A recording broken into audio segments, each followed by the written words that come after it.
모두 자리에 앉아 주시기 바랍니다.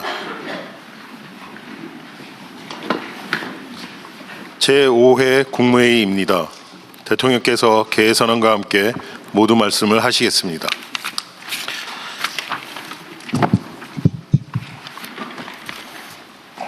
제5회 국무회의를 시작하겠습니다.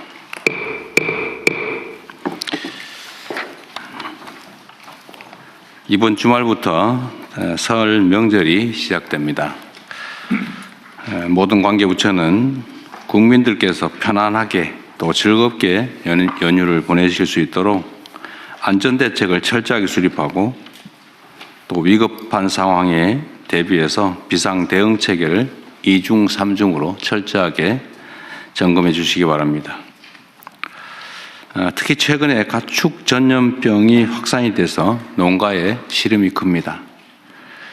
민족 대이동 시기인 만큼 방역 상황이 악화되지 않게 가축 방역기관과 해당 지자체의 역량을 최대한 투입해서 집중해 주시기 바랍니다.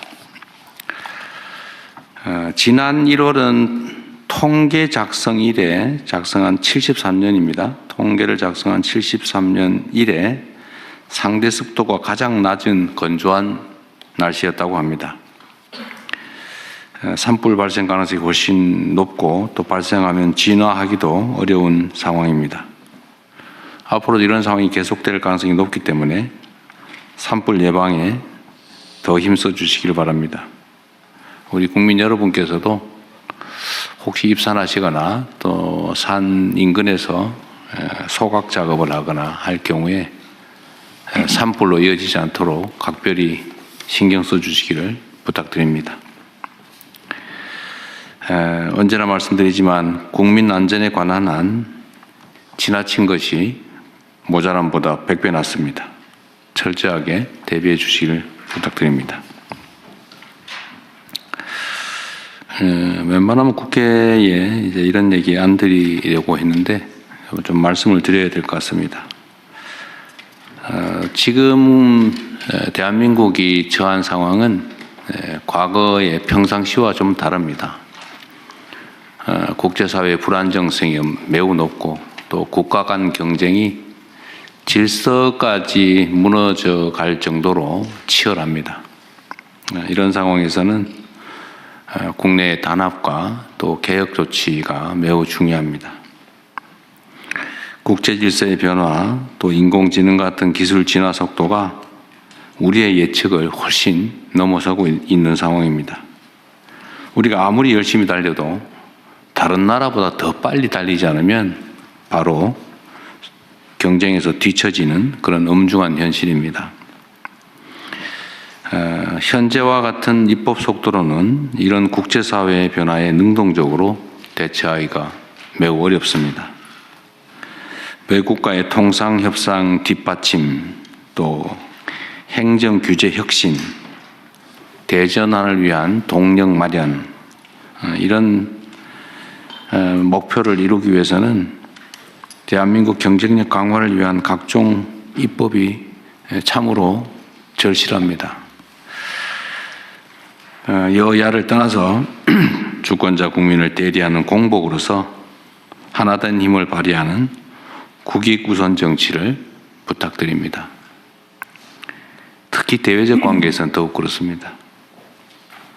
정부도 시급한 입법을 위해서 국회에 더 적극적으로 설득하고 부탁드리고, 제가 전에 노동부 장관께도 말씀드렸던 것처럼 지금 사람들이 죽어가고 있는데 현장에서 가서 빌더라도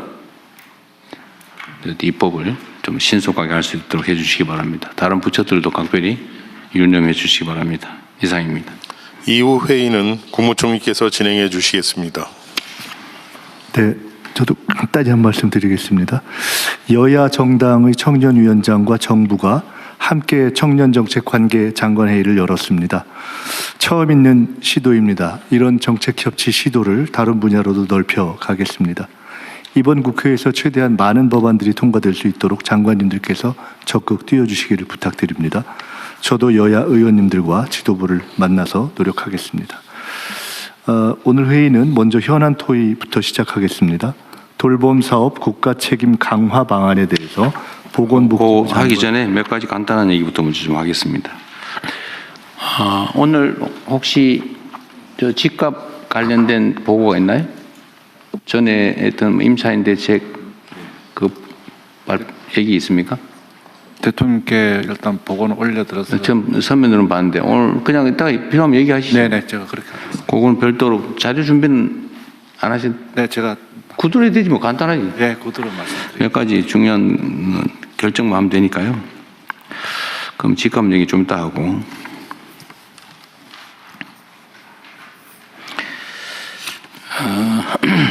이 민주주의라고 하는 게 말씀드렸던 것처럼 국가 간 경쟁에서 매우 중요한 요소가 된 것 같습니다. 국가 구성원들의 역량을 최대한 발휘하게 하는 것은 자율성과 민주성이죠. 민주적 역량에 따라서 국가 경쟁력이 결판나는 시대가 온 것 같습니다. 그리고 이 민주주의는 여러 영역에서 이제 현실화되긴 하지만 사실 국회가 아주 모범적인 공간이기도 합니다. 국민을 대표하는 대의기관이죠.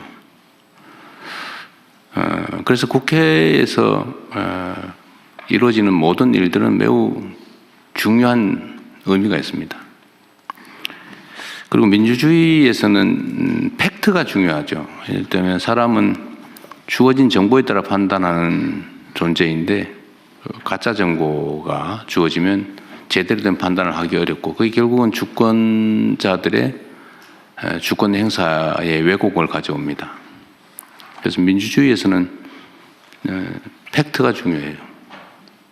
그래서 물론 언론도 그런 측면에서 존중받죠.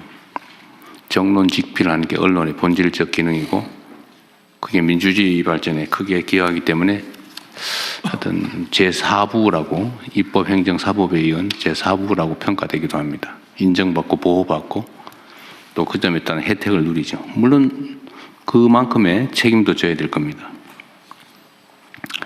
그런데 제가 뭐 얘기를 길게 하는 이유는 이 국회에서 의사결정을 할 때 진실이 무엇이냐, 팩트가 뭐냐를 발굴하기 위한 각종 행위를 합니다. 예를 들면 뭐 청문회든 국정조사든 뭐 이런 활동을 하죠. 그런데 이게 최근에 제가 보니까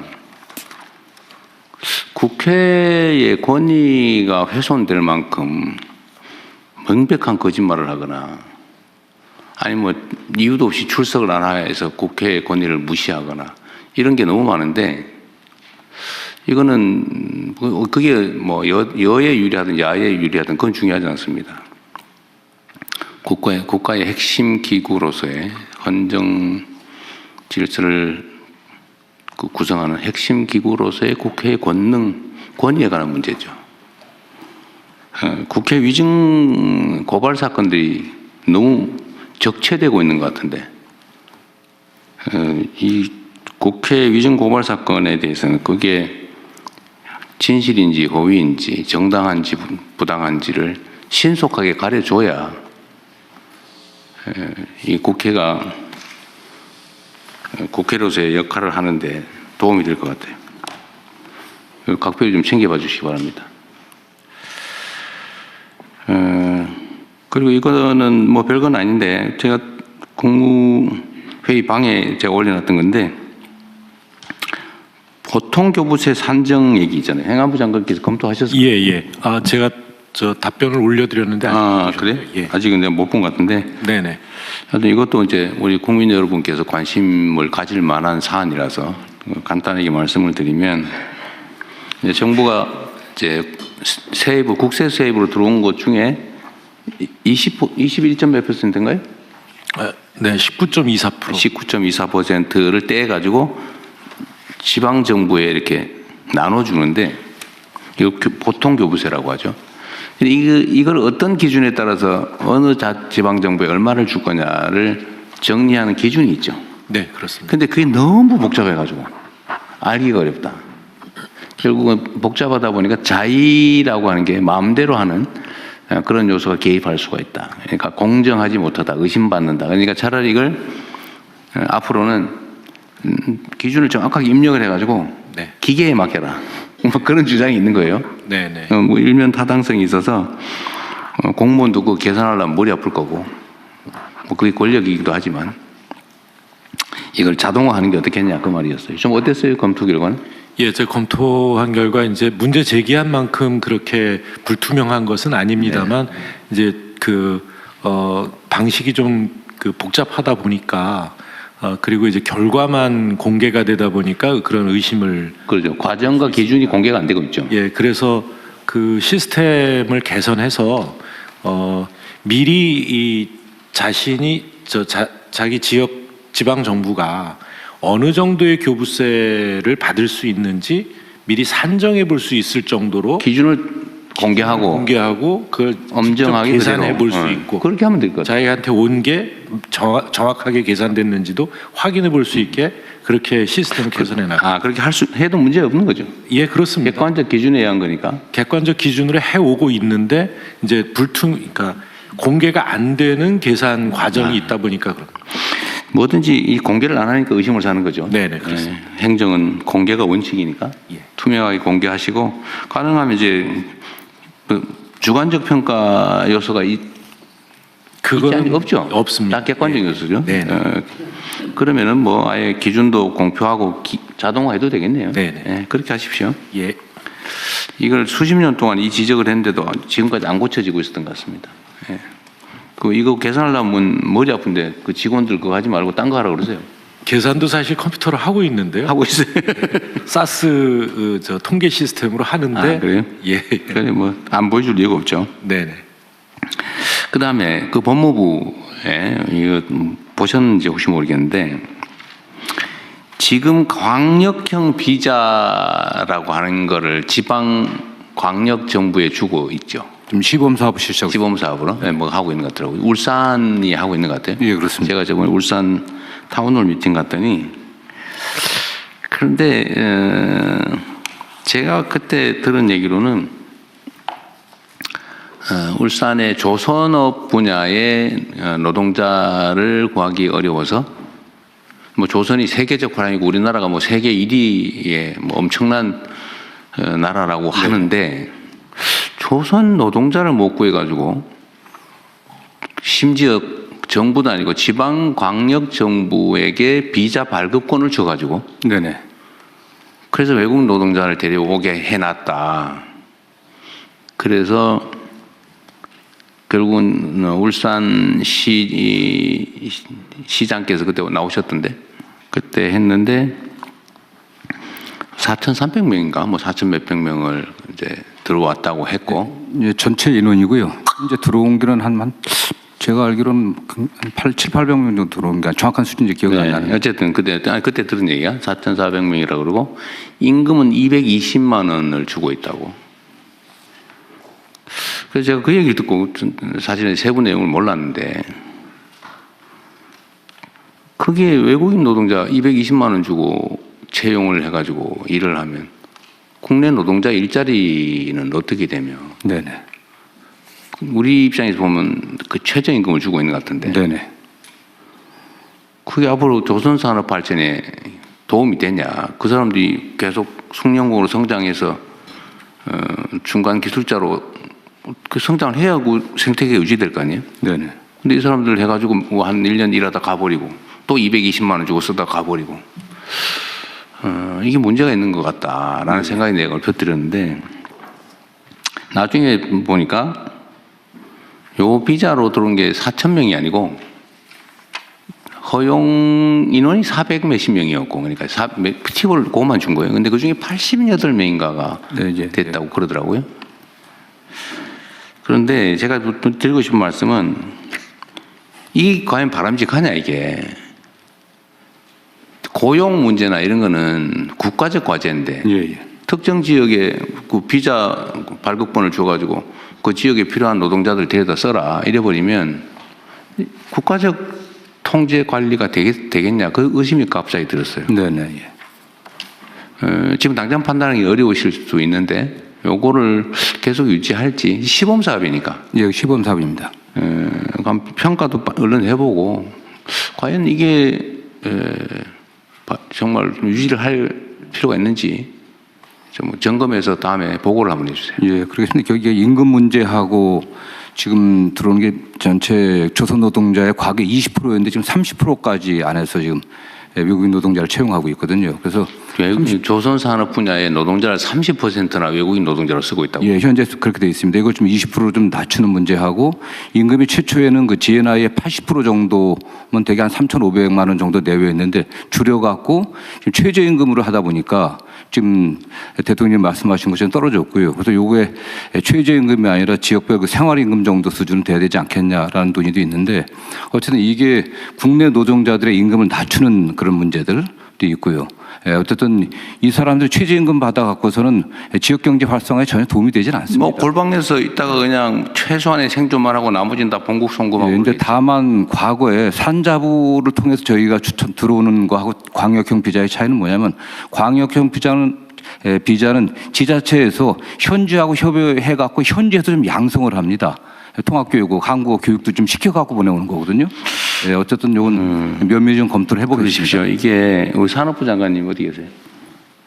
지금 마스가라는 이 뭐 해가지고 우리가 이제 조선 분야의 전 미국 진출도 어쩔 수 없이 하게 될 수도 있고, 그죠?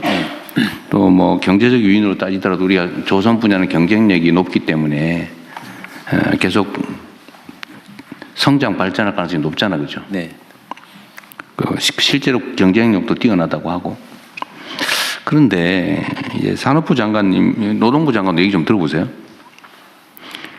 이게 우리가 이제 국가 정책으로 특정 산업 분야에 예를 들면 재정도 투자하고 외교력도 집중하고 뭐 어쨌든 막 국가 역량을 총동원해 가지고 키우잖아요. 그 중에 하나가 이제 조선 산업이란 말이에요.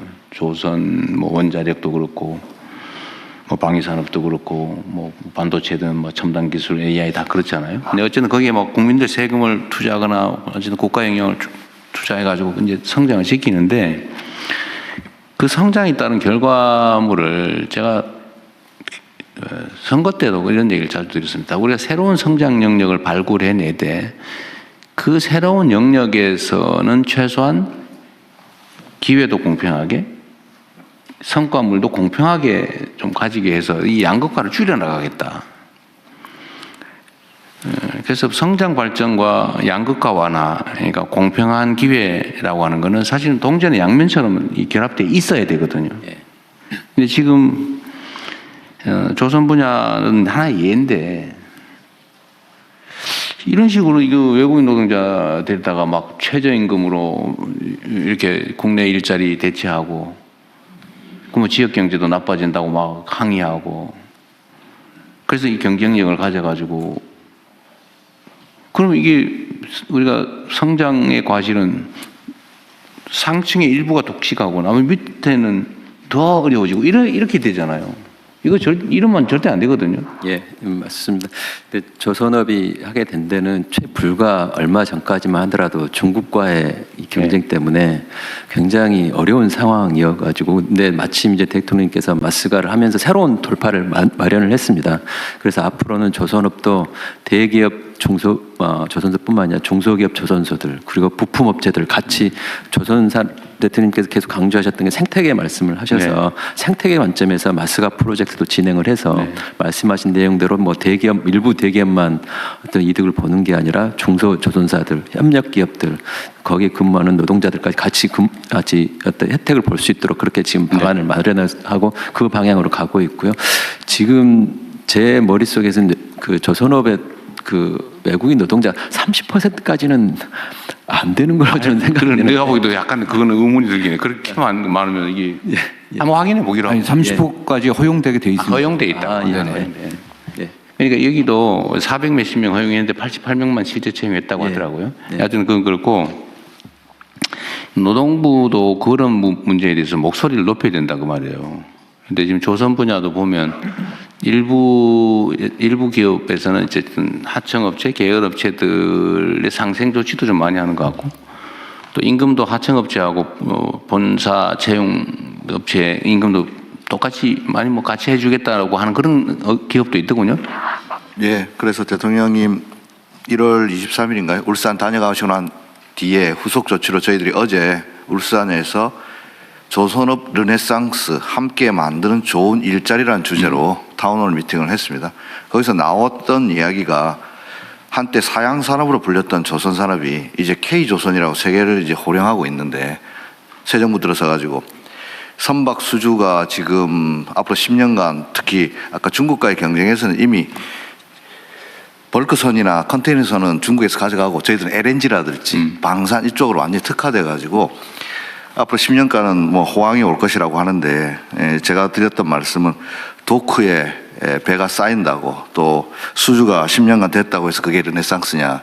결국 정부가 앞장서서 이 새로운 시장을 개척했다면 그 효과는 지역으로 또 좋은 일자리로 환류되어야만 그것이야말로 진짜 호황이라고 이야기할 수 있을 것인데 지금 벌어지는 일들은 수주는 많이 되었는데 결국 AI와 외국인 노동자에게만 의존해 가지고는 조선 산업의 미래가 없다. 이런 것으로 어제 많은 토론을 했습니다. 그래서 결과적으로 거기서 제일 많이 나왔던 이야기가 결국 청년들이 선호하는 매력적인 일자리로 조선업을 발전시켜야 되는데 그러려면은 원화청 간의 격차를 없애야 되고 또 외국인 노동자 같은 경우도 꼭 필요한 분야가 있습니다. 근데 지금 대통령께서 지적하셨던 내용은 원청까지 지금 외국인 노동자를 고용한다. 이거는 진짜 안 된다라는 이야기라서 앞으로 법무부하고도 잘 협의해가지고 E7, E9 이렇게 구분되어 있는데 E9은 노동부가 주관하고 있고 E7은 법무부가 주관하고 있는데 외국인 노동력에 대해서는 좀 통합적으로 관리할 수 있는 방안 고민하겠습니다. 어쨌든 다른 부처들도 다 마찬가지인데 우리 사회의 가장 심각한 문제는 양극화잖아요. 이 우리가 가진 자원이라고 하는 게 한정적인데 이거를 한쪽에서는 감당하지 못할 만큼 많이 가져가 썩고 있고 한쪽에는 없어서 기회를 아예 누리지도 못하고 방치되고 이러면 그 사회가 가진 자원 기회가 효율적으로 제대로 다 못 쓰여지니까 당연히 저성장할 수밖에 없잖아요. 그럼 이 공평하게 기회를 나눠 갖는 게 우리가 뭐 사회주의 하자는 건 아니지만 상식적으로 제도적으로 가능한 범위 내에서는 그렇게 만들어야 되잖아요. 그래서 기업이 발전하고 산업이 발전하면 거기에 종사하는 사람들도 동시에 또 중소기업도 동시에 혜택도 누리고 기회를 누려야 이게 활발하게 생태계가 만들어지잖아요. 그리고 지금은 전 세계적인 경향인데 이 수평적인 생태계가 아닌 수직적인 조직 구조로는 경쟁이 안 됩니다. 잠깐은 효율적일지 몰라도 길게 보면 창의성 부족으로 자발성과 창의성이 부족해서 경쟁에서 이길 수가 없어요. 지금 증명되고 있잖아요. 그래서 조선 분야뿐만 아니라 뭐 다른 분야도 다 마찬가지죠. 근데 특히 조선 분야가 이게 사이클이 호황 불황이 워낙 크다 보니까 이 고용 안정성 문제도 관련이 있어요. 그러니까 이게 한번 고용을 하면 그냥 불황기에도 그냥 끌어안고 있어야 된다고 하니까 아예 안 쓰려고 그러고 다 비정규직하고 하청 주고 하청 업체도 이 불황 때문에 어떡하냐 그래 또 하청 주고 그래가지고 무슨 물량팀인가 뭐 이런 거 있죠. 물량팀. 그러니까 제한, 이 있을 때만 도급하는. 이게 비정상 구조가 만들어져 있는데 이 노동자들 입장에서도 고용 안정성도 중요한데 전체적인 일자리의 질을 높이려면 사실은 고용 유연성에 대한 일종의 뭐 양보라면 좀 그렇고 거기에 대해서도 좀 뭔가 대안을 만들어내야 됩니다. 이게 지키겠다고 버티지만 사실은 점점 줄어들고 그러니까 아예 신규 고용은 다 그냥 하청 주거나 비정규로 하거나 이래버리잖아요. 그러니까 이것도 언젠가는 사회적 대화를 통해서 대타협을 하든지 해야 되는데 지금 당장은 어렵긴 하지만 그래도 방향은 그렇게 잡고 가야 된다. 네, 그래서 저희들이 어제 결론 아닌 결론으로는 조선업 르네상스를 정말로 실현하기 위해서는 노사정 또 지역 상공인 포함해가지고 사회적 대화를 통해서 정말로 어떻게 우리 조선 산업을 일으켜낼 것인가. 대통령 말씀처럼 기업의 산업부 장관 말씀처럼 기업의 어려움은 지금은 호황이라고 하지만은 또 언제 이 수주 산업이기 때문에 또 급락할지 모른다는 두려움이 있는데 그래서 제가 그렇게 말씀드렸습니다. 우리 부산, 울산, 동구든 거제든 우리 중공업, 우리 조선소라고 말할 수 있도록 평상시에 호황일 때 우리가 지역 경제에 기여했고 좋은 일자리를 만들었다고 하면 불황이 오더라도 아마 노동자들도 상인들도 우리 조선소 살리자고 나설 것이다. 자기 회사 망하게 하는 노조는 없기 때문에 그런 차원에서 거버넌스 형성이 중요하고 문제 제일 중요한 건 신뢰 구축이 중요한 것 같습니다. 그래서 이번에 물 들어올 때 노저라고 좋은 기회가 왔을 때 서로의 입장을 이해하면서 조선 산업을 우리 대한민국의 새로운 신성장 동력으로 만들기 위해서 노사가 한 발씩 양보하고 또 정부도 적극 지원할 것을 또 어제 말씀드렸습니다. 어쨌든 얘기가 많이 옆으로 새긴 했는데 하여튼 우리 사회의 중요한 해결해야 될 과제 중에 하나가 지키자고 하는 게 결국은 더 많이 잃는 결과가 오는 경우가 많아요. 대통령님, 조금 전에 사이클 관련 고용 안전성 말씀해 주셨는데요. 차체에 대통령님께서 말씀하신 고용 유연성 이슈가 몇 번 말씀을 해 주셨는데 지금의 말씀하신 것처럼 기업 입장에서는 고용 관련된 이 경직성 이슈가 워낙 크다 보니까 맞습니다. 고용을 하고 싶어도 못하는 경우가 많아서 말이 대통령님께 하도를 꺼내셨으니까 저희 산업부하고 고용부가 안정성뿐만이 아니라 유연성에 관련해서 같이 가져야 기업들 입장에서 균형을 잡을 수 있을 것 같습니다. 한쪽만 가기보다는 그렇게 한번 같이 들어보도록 하겠습니다. 그러니까 나도 얘기한 김에 한 번 더 하면 이게 사회적 대화위원회가 해야 될 제일 중요한 일인데 입장이 딱 그렇더라고요 보니까. 노동자들 입장에서는 정규직 자리를 가진 사람 입장에서는 해고되면 죽음이다. 나가면 너무 춥다. 얼어 죽는다. 소위 사회 안전망이 너무 취약하고 다시 재취업 가능성도 없고 정규직과 비정규직 격차가 너무 크다 보니까 절벽 위에 서 있는 그런 느낌인 거죠. 악착같이 지키는데 물론 그 사람들은 지키겠죠. 근데 문제는 기업 입장에서는 저 한 번 정규직으로 뽑아놓으면 절대로 저거를 뭐 불황에서도 대응해서 내보내거나 안 되니까 다시는 안 뽑는다는 거예요. 정규직을. 기업 입장에서도 이해되는 바가 있잖아요. 그 노동자 입장에서 이해되는 바가 있잖아요. 그럼 이게 악순환이 계속되고 있는데 이거 어떻게 할 거냐. 결국 안전망이 가는 문제죠. 그래서 제가 계속 정규직이나 비정규직이나 보수가 오히려 비정규직이 더 많아야 된다. 다른 나라처럼. 그래야 그만두더라도 불안하지 않게. 그리고 뭐 실업을 하거나 이럴 경우 사회 안전망이 튼튼하다. 내가 해고되거나 아니면 직장을 고용 유연성 때문에 불안기에 그만두더라도 내가 살 길은 있다. 라고 믿어지는 거는 결국 안전망 확충이잖아요. 안전망 확충에 돈이 들잖아요. 그럼 결국 기업들이 부담해야 된단 말이에요. 그러니까 이거를 크게 보고 유연성도 양보하고 기업 입장에서 부담도 좀 늘리고 유연성을 확보하면 기업의 효율이 높아질 테니까 그럼 수입이 더 생기면 그중에 일부를 내놔야죠. 이게 크게 보고 이 대화를 해서 타협을 해야 되는데 문제는 신뢰가 없어. 아까 얘기한 대로 못 믿는 거죠. 혹시 뒤통수 치지 않을까, 배반다 하지 않을까, 이용만 해먹지 않을까. 우리 사회 대화가 부족해서 그러죠. 적대감이 너무 강해서 그냥 서로 의심하고. 그러니까 이거를 언젠가는 해결을 해야 되고 최대한 빨리 해야 되는데 그 부분도 산업부하고 사실 바로 당사자이기도 하죠. 관할 관점. 저하고 그 고용노동부 장관은 굉장히 특별한 신뢰관계가 있습니다. 두 분이라도 일단 해야지. 잘 해오고 있습니다. 네. 대통령, 저도 한 말씀. 비자 관련 딱 한 가지 좀 부정하겠습니다. 말씀하십시오. 그 전체 조속 노동자의 30%가 아니고요. 그 과거 우리 한국 노동자들 좀 기피했던 용접, 도장, 전기원 이 세 가지 분야입니다. 네. 거기에서만 지금 그 시범을 하고 그렇다고. 네.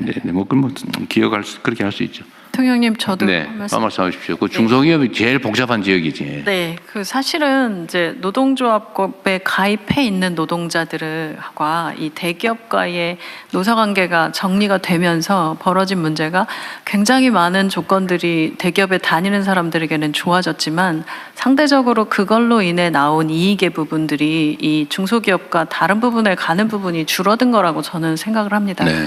그래서 이 부분이 지금까지의 노사정 관련된 부분에서도 되게 많은 부분 대기업 노조와 그 대기업들 간의 이 타결 그리고 그 사이에 중소기업들 관련자들이나 소상공인 관련된 부분들은 참여자의 숫자도 굉장히 적고 이러다 보니까 전체적으로 최저임금을 결정하거나 여러 가지 단계에서 대기업과 대기업 노조 간의 결정들이 오히려 영향은 중소기업과 소상공인들에게 다 미치는데 여기에 대한 입장을 낼 수 있는 자리도 내용도 이 숫자도 없다라는 부분들이 저는 지금의 문제를 그렇죠. 되게 많이 가져왔다 생각합니다. 그래서 그런 부분에서 이제 어떻게 이 유연화 관련된 얘기가 나올 때 이들의 참여도 좀 더 확대시킬 거냐라고 하는 부분도 저는 좀 같이 열어서 생각해야 된다고 봅니다.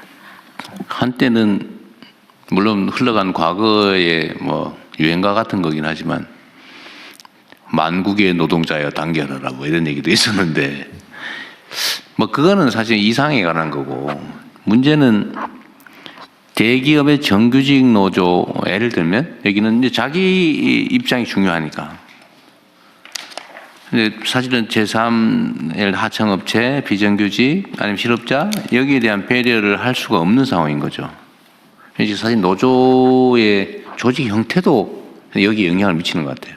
예를 들면 기업별 노조, 그렇습니다. 정규직 노조, 비정규직 노조, 사내 하청 따로 이런 것도 뭐 영향을 미치는. 그래서 결국은 산업별 노조 로 가야 하고 하는데, 네. 임금 교섭도 산업 단위로 이렇게 광범위하게 해줘야 사실 그 사회가 좀 뭐라 그럴까 정상화될 텐데 너무 하다 보면 너무 밤새야 될 것 같습니다. 이제 그만해야 되겠 오늘은. 어쨌든 신뢰를 회복해서 아까 산업부 장관님하고도 머리를 맞대고 해서 제일 중요한 거는 제 느낌으로는 신뢰입니다. 기업은 기업대로 과거에 불황을 겪었던 어려움이 있는 거고 노조는 노조대로 공장 밖으로 쫓겨났다 보니까 네. 그걸 또 안 쫓겨내려고 하는 그런 것들이 있는데 새 정부 들어서 최소한 이런 신뢰를 회복하고 또 네. 우리 중기부 장관님 말씀하신 제가 어제 타운홀 미팅할 때 첫 번째로 모셨던 분이 지역 상인들이었습니다. 네. 그래서 그 거버넌스에도 참여시키도록 하겠습니다. 어쨌든 뭐 오늘 여기서 계속 얘기할 수는 없는데 하여튼 제가 그 사회 발전 역량은 결국 그 사회의 민주 역량이 달려 있다. 민주주의 역량이 달려 있다고 하는 얘기가 사실 이런 것 때문이에요. 네, 모든 게 결국은 각각의 개인의 권리, 인권을 존중하고 합리성을 존중하고 공정하고 투명한 이게 다 민주주의 가치잖아요. 근데 이게 제대로 좀 작동하는 그런 나라를 만드는 게 우리한테 제일 중요한 과제인 것 같습니다. 이게 각계의 의제들은 나눠져 있지만 그래서 이거는 끊임없이 또 각 부처에서도 내부적 논의도 좀 하시고 지금 노사 경사노위 그것도 구성이 됐으니까 그 대화도 좀 잘 하시고 그렇게 하십시오. 네, 그렇게 하겠습니다. 그리고 추가로 붙여서 한 말씀을 드리면 제가 그 국무위원들께 막 시도 때도 없이 뭐 이런저런 거 막 던지잖아요. 그러니까 뭐 보시면 뭐 이런 것까지 싶을 수도 있어요.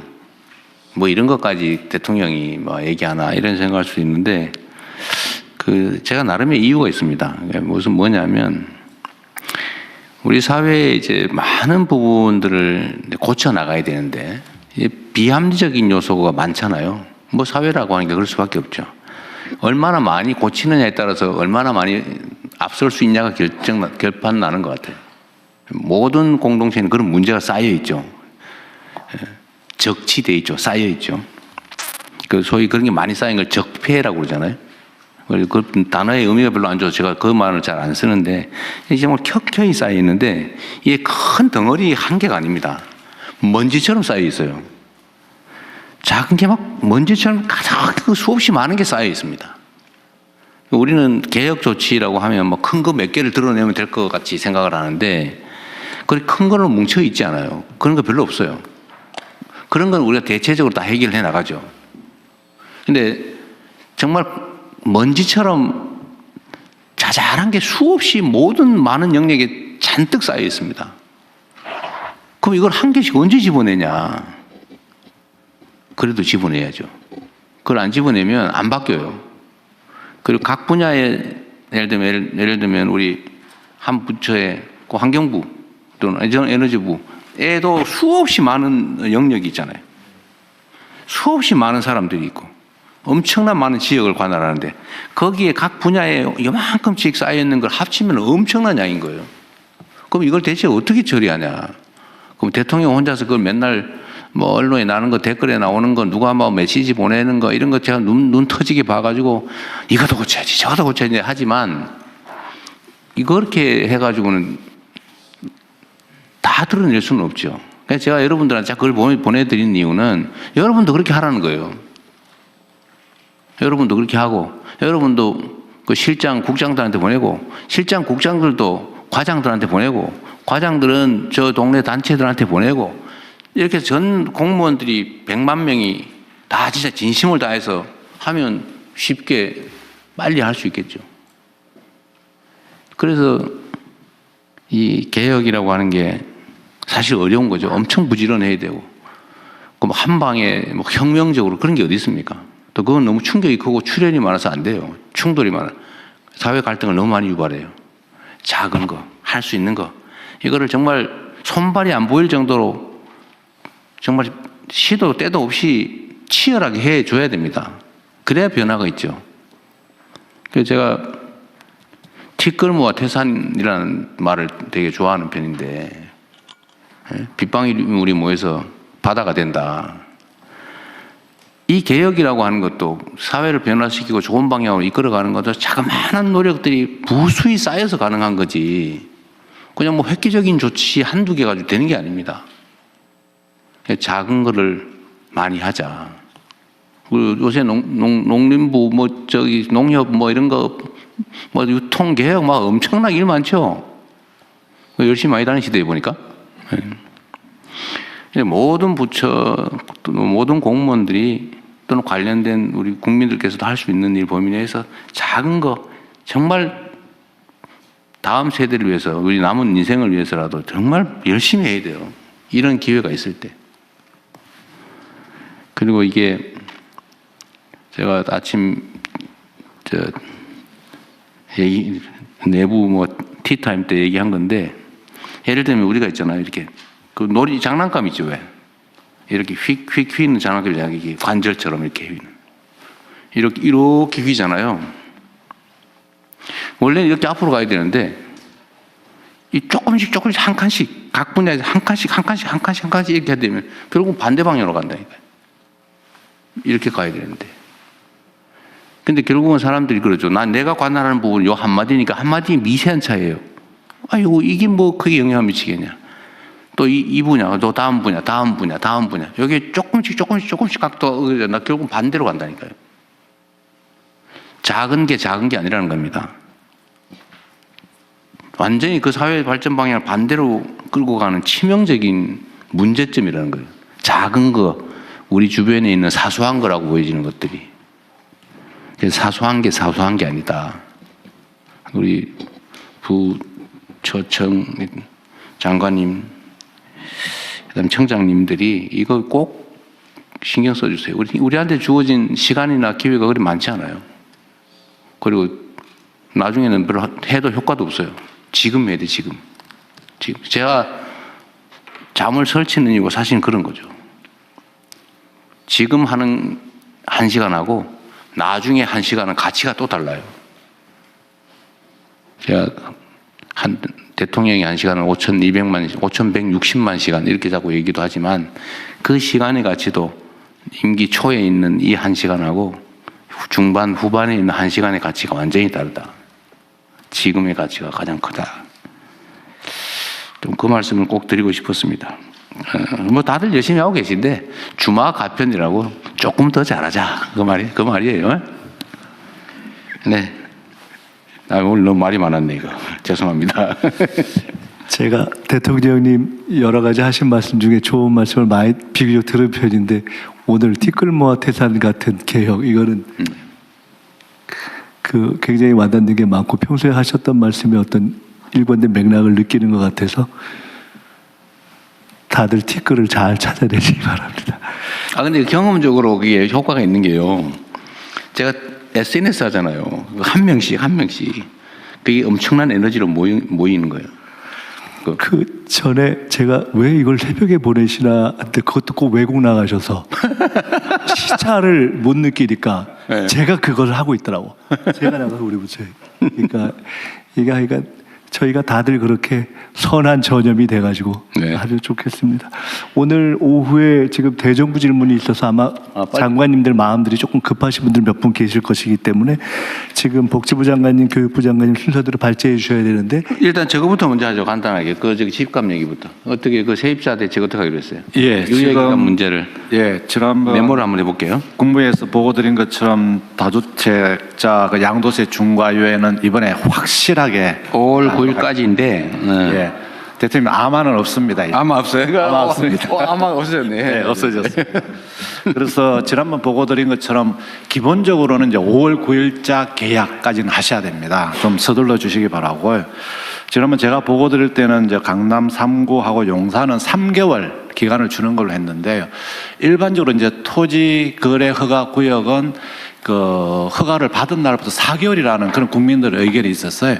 그래서 이 부분은 합리적으로 지금 4개월로 하는 방안도 검토 중에 있다는 말씀을 드리겠습니다. 4개월 그러니까 네. 원래 조정구역 먼저 네. 지정된 데는 5월 9일로부터 계약하면 5월 9일 날 계약하면 네. 잔금하고 등기는 4개월 이내에만 하면 된다. 네, 그렇게. 거기가 2번.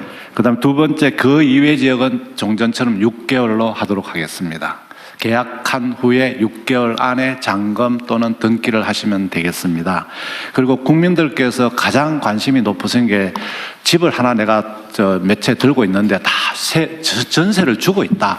내가 당장 못 들어갔는데 어떻게 하느냐. 그래서 이런 국민들의 애로를 감안해서 그다음에 시장의 상황을 감안해서 그 임차인이 임대하는 기간 동안은 실거주 의무를 유예하고 그 임차 기간이 다만 끝나면은 반드시 실거주를 하셔야 됩니다. 그래서 이렇게 해서 국민들의 걱정을 들어드릴까 합니다. 그래서 이것은 모두 정리해서 네.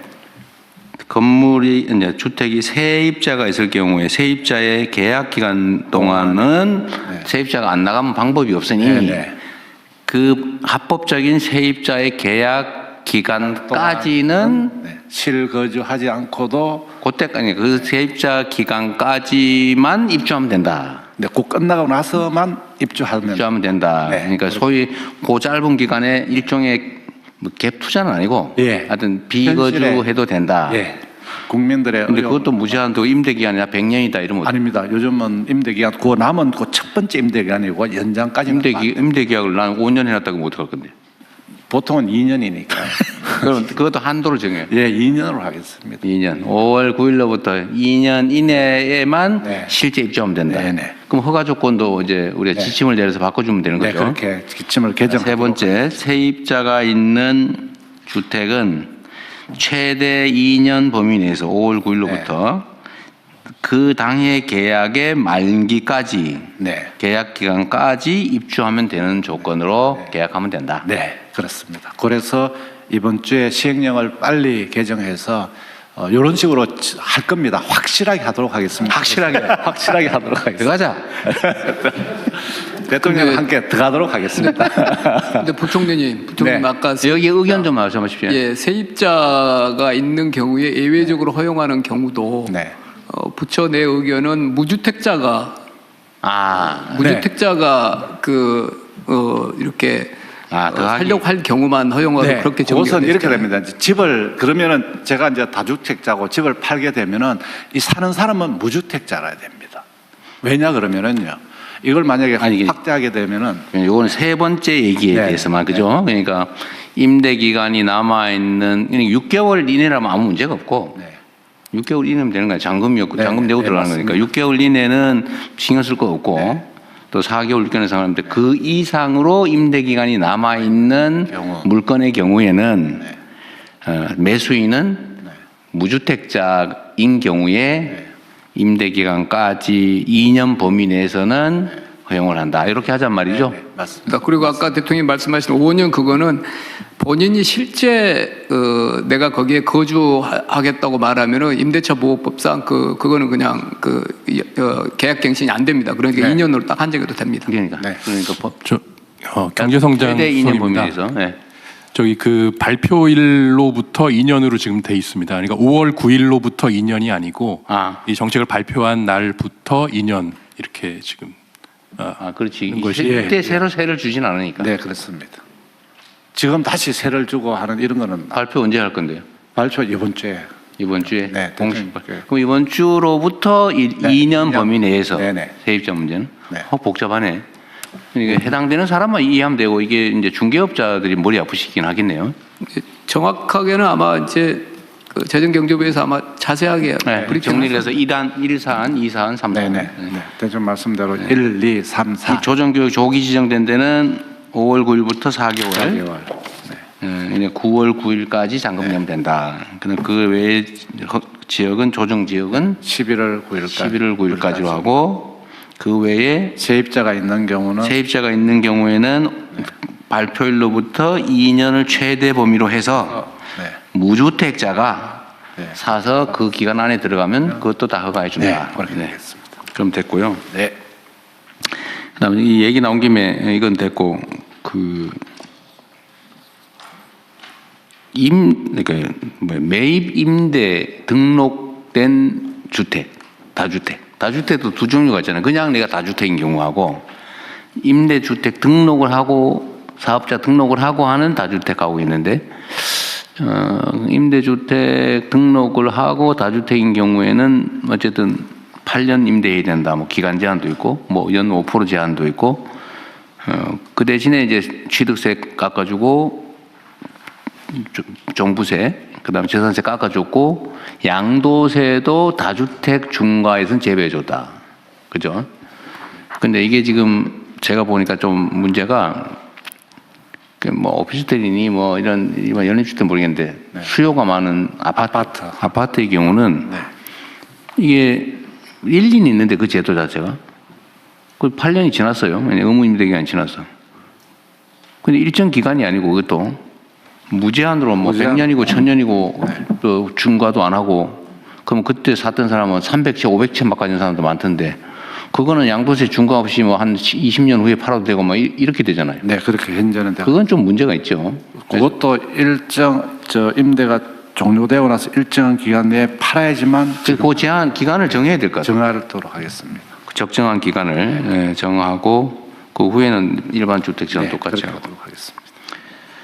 하여튼 예측 가능한 사회가 돼야 되는데 그다음 정당한 노력을 한 사람들이 정당하게 보상받는 사회가 돼야 되는데 하여튼 이런 비정상적인 요소는 최대한 발굴을 해놓으면 좋겠어요. 그래서 제가 아까 그 제도 개선을 할 때 각 부처에서 좀 노력을 해달라고 하는 게 하여튼 곳곳에 조금씩 이런 요소들이 있어요.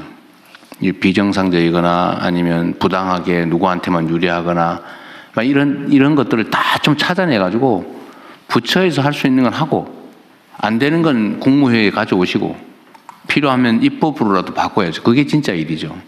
그래서 제가 쉬운 일부터 먼저 하자. 쉽고 간단한 일부터 빨리 하자는 이유가 이런 것만 하자도 엄청나게 많습니다. 각 분야에 이렇게 법률을 안 고치고 그냥 방침만 바꿔도 되는 일이 무수히 많아요. 그거를 뭐 이때까지도 열심히 했을 걸로 생각은 되는데 일단 다 좀 찾아내가지고 좀 모여서 브레인스토밍도 좀 하시고 의견들을 좀 들어서 또 그 이해관계자들 의견도 듣고 또는 뭐 시민단체든 아니면 우리 국민들 의견도 최대한 모아가지고 할 수 있는 작은 것부터 빨리빨리 고쳐 나가도록 하십시오. 이제 자리도 좀 다 잡았잖아요, 그죠? 이런 것도 저도 이렇게 맨날 이거 고민해요. 이거 어떻게 하면 이거 맨날 그 찾아내는 게 일인데 여러분도 각 소관 분야에서는 이렇게 해주시기 바랍니다. 예. 빨리빨리 진행합시다. 말이 너무 많았네.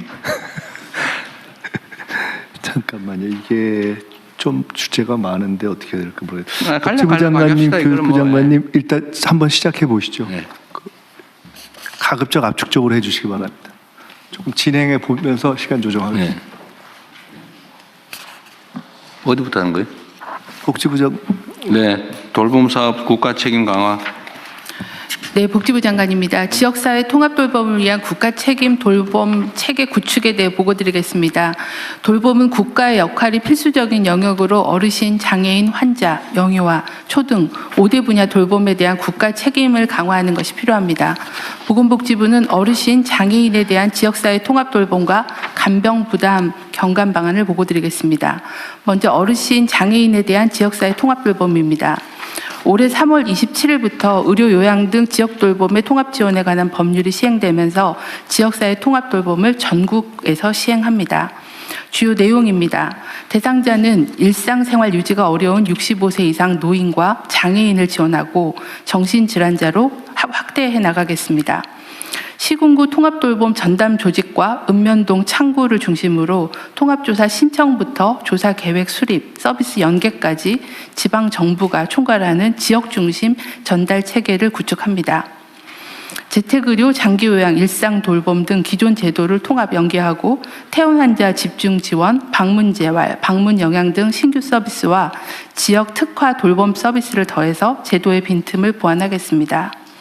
서비스 기반이 취약한 농어촌, 도소지역에서는 공공의료기관과 사회서비스원 등 공공자원을 보다 적극적으로 활용하여 사는 지역에 따라 돌봄 수준이 차이나지 않도록 하겠습니다. 다음입니다. 통합돌봄 준비 상황입니다. 중앙정부는 예산, 조직인력, 정보시스템, 거버넌스 등 제도 기반을 마련하였습니다. 통합돌봄 예산을 914억 편성하였고 지방정부 전담 인력의 기준 인건비를 5,346명 배정하였으며 인건비 일부를 국비 지원할 예정입니다. 고령화 율과 의료 취약지 여부를 고려해서 지역 서비스 확충 예산을 차등 지원할 계획입니다. 지방정부는 조례제정, 전담 조직 구성, 인력 배치 등 운영 기반을 갖추고 대상자 신청 발굴부터 서비스 연계까지 시범 운영을 통해 3월 본사업을 준비하고 있습니다. 협조 요청 사항입니다. 인프라와 경험이 부족한 농어촌, 도소지역 등은 준비에 어려움을 겪고 있어 돌봄 보장을 위해 전담 인력을 확보하고 역량 격차를 줄이는 지원이 필요합니다. 행정안전부에는 지방정부가 배정된 기준 인건비를 차질 없이 정원에 반영하여 신속하게 선발 배치하도록 독려를 부탁드리고 이행 점검을 함께 해주실 것을 요청을 드립니다. 주거, 농촌 등 생활 인프라가 통합돌봄과 긴밀히 연계되도록 국토교통부에는 매입 임대와 고령자 복지주택을 활용한 중간집 등 주거, 돌봄 연계 모델 확산을 요청드립니다. 농림축산식품부에는 농촌 돌봄 농장, 돌봄 공동체 등 기존 사업과 연계한 농촌형 통합돌봄 확산을 요청드립니다. 향후 계획입니다. 본사업 시행 전까지 지방정부의 조직인력 배치 현황을 집중 점검하고 준비가 미진한 지역은 교육과 현장 방문 등을 통해서 지원을 강화하겠습니다. 3월에 로드맵을 발표할 예정이고 이후에는 5개년 기본계획을 통해 지역중심 통합돌봄 체계가 현장에 안착되도록 추진하겠습니다. 다음으로 간호간병 서비스 확대 및 간병비 부담 경감 정책 추진 상황입니다. 국민의 간병비 부담을 경감하기 위해 의료, 간병 필요도가 높은 요양병원 입원 환자에 대한 간병비 본인 부담 경감 추진 계획을 수립 중이며 올해 하반기에 발표하고 내년부터 시행하겠습니다. 급성기 병원의 입원 서비스의 질을 높이기 위해 간호간병 통합 서비스를 시행하는 병원을 확대하고 중증 환자에 대한 서비스도 계속 개선해 나가도록 하겠습니다. 이상 보고를 마치겠습니다. 조금 더 압축적으로. 네, 이어서 교육부 간단하게. 교육부도 있어요? 네. 맞벌이 가구가 증가하고 있고 가족 구조가 변화되면서 영유아 돌봄 수요가 계속 확대되고 있고요. 또 이게 근무 형태가 야간 교대, 주말 근무 이런 게 있어서 출퇴근 시간이나 방학 휴일 같은 때 그런 틈새 시간에 돌봄 수요가 또 늘어나고 있습니다. 영아에 대해서. 그래서 학부모가 안심할 수 있는 맞춤형 교육 돌봄 환경을 조성하고 촘촘하게 지원할 필요가 있습니다. 초등학교도 1, 2학년은 학교 돌봄을 집중 지원하고 있는데 고학년에 대한 돌봄, 심야, 또 방학 때 그리고 이제 긴급 돌봄 같은 것들이 여전히 좀 사각지대로 남아 있습니다. 그래서 저희 방안을 마련했습니다. 첫 번째, 영유아 돌봄 확대 그리고 질 제고 추진입니다. 유치원이나 어린이집에 다니고 있는 영유아에 대해서 맞춤형 돌봄을 운영하려고 합니다. 학부모님이 필요한 시간에 안심하고 자녀를 맡길 수 있게 기관 운영 시간을 확대하겠습니다. 아울러 거점형, 연계형 돌봄 운영을 통해서 다니는 기관 외에도 언제 어디서나 부담 없이 돌봄을 이용할 수 있게 하겠습니다. 아동이 기관에 머무는 동안 질 높은 교육 돌봄 서비스를 제공받을 수 있도록 연령과 발달을 고려한 프로그램을 개발해서 보급하고 어린이집 0세반부터 교사 1인당 아동 비율을 낮춰 나가겠습니다.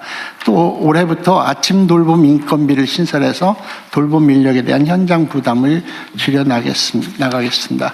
다음은 가정 양육 영아에 대한 돌봄 서비스 강화입니다. 가정 양육 중에 긴급 일시적인 돌봄 수요에 대응하기 위한 시간제 보육 서비스의 질 제고를 위해서 교사대 아동 비율을 1:3에서 1:2로 축소하겠습니다. 또 시간제 보육 운영 반도 확대해서 실제 이용 수요가 높은 지역부터 우선 고려해서 지역 간 서비스 격차를 완화하겠습니다. 아울러 서비스 이용자의 편의 향상을 위해 이용 예약 관련 기능 개선도 추진할 계획입니다. 두 번째는 온 동네 초등학교 돌봄 교육 추진입니다. 지역사회와 학교가 함께 협력해서 희망하는 학생에게 사각지대 없는 돌봄과 교육을 제공하겠습니다. 이를 위해서 지자체와 학교 간의 협력체제를 구축하고 학교와 지역 돌봄기관 간의 역할을 분담하며 학교와 지역의 돌봄 인프라 확충 등을 지원하겠습니다. 돌봄보다 교육에 대한 수요가 더 큰 초등학교 고학년들에게는 방과 후 교육 참여를 중점 지원하겠습니다. 이를 위해서 올해 3학년을 대상으로 연 50만 원의 방과 후 프로그램 이용권을 도입하겠습니다. 다음에 범부처 협력 과제입니다. 돌봄 확대에 따른 현장의 부담을 완화하고 인력 부족을 해결하기 위해서는 범부처 협력을 통한 돌봄 인력 확충이 필요합니다. 그래서 복지부에 그 노인 일자리 사업과 연계해서 유아 돌봄 인력을 확보해서 돌봄이 안정적으로 운영할 수 있도록 지원하겠습니다. 초등 돌봄 사각지대 해소를 위해서는 학교와 지역 돌봄기관의 인프라를 함께 확충해야 됩니다. 그래서 지역별 돌봄 인프라 확충 수요를 파악해서 학교 돌봄 교육 내실화는 교육부가 하고 지역 돌봄 내실화는 복지부와 성평등부가 중심이 돼서 부처 간 협력을 통해 인프라 확충을 지원하도록 하겠습니다. 교육부는 관계부처 및 지자체와 긴밀히 협력해서 영유아 및 초등 돌봄 공백을 해소하기 위해 노력하고 현장에서 체감할 수 있는 돌봄이 이루어지도록 지속적으로 점검 관리해서 국가 책임 돌봄 강화를 위해 최선을 다하겠습니다. 네, 이상 마치겠습니다. 네. 나머지 보고들은 서면으로 참조하시면 될 것 같고요. 네. 그거는 그냥 발제를 들으신 것으로. 네, 그러면 됩니다. 네, 뭐 열심히 해야 될 일이니까요. 네, 총리님 저희 한 2분 정도만 저희 성평등 가족부에서 말씀하세요. 하고 있는 돌봄에 대해서도 좀 소개해드리고 싶은데요. 그러니까 지금 복지부와 교육부 관련 돌봄이 나왔었는데 사실은 성평등 가족부에서는 지속적으로 영유아 아이 그리고 초등, 중등 대상의 사각지대 해소에 돌봄 역할을 맡고 있었습니다.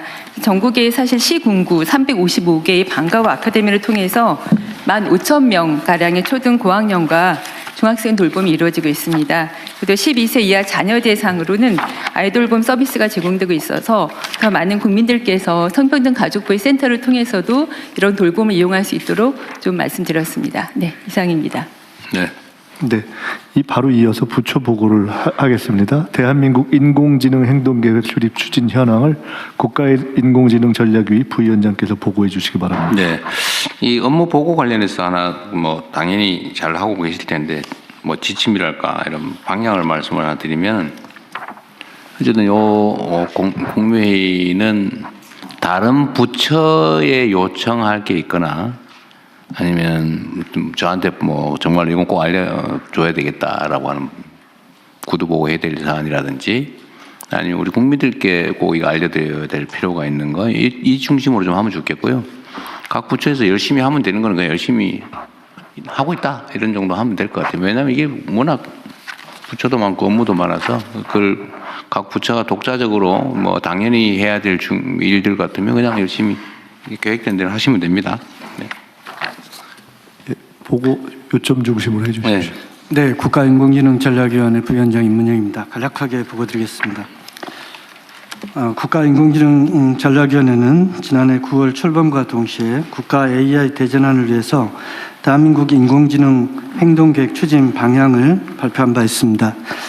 AI 3대 강국대학이라는 비전 아래 AI 혁신 생태계 조성, 범국가 AI 기반 대전환, 글로벌 AI 기본사회라는 3대 정책축과 12대 전략 분야를 제시하였습니다. 위원회는 출범 후 3개월 동안 100여 차례 회의와 끝장 토론, 국가 CAI와 협의와 논의를 거쳐서 지난 11월 말에 대한민국 인공지능 행동계획 초안을 마련했습니다.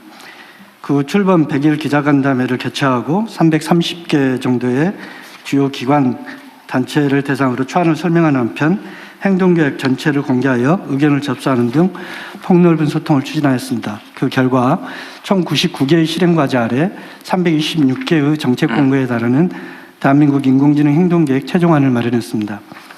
이 계획은 각 부처의 정책 권고와 함께 추진 기한을 명시하고 구체적인 입법 과제 또한 제시하고 있습니다. 다음으로 주요 7개 과제에 대해서 보고드리도록 하겠습니다.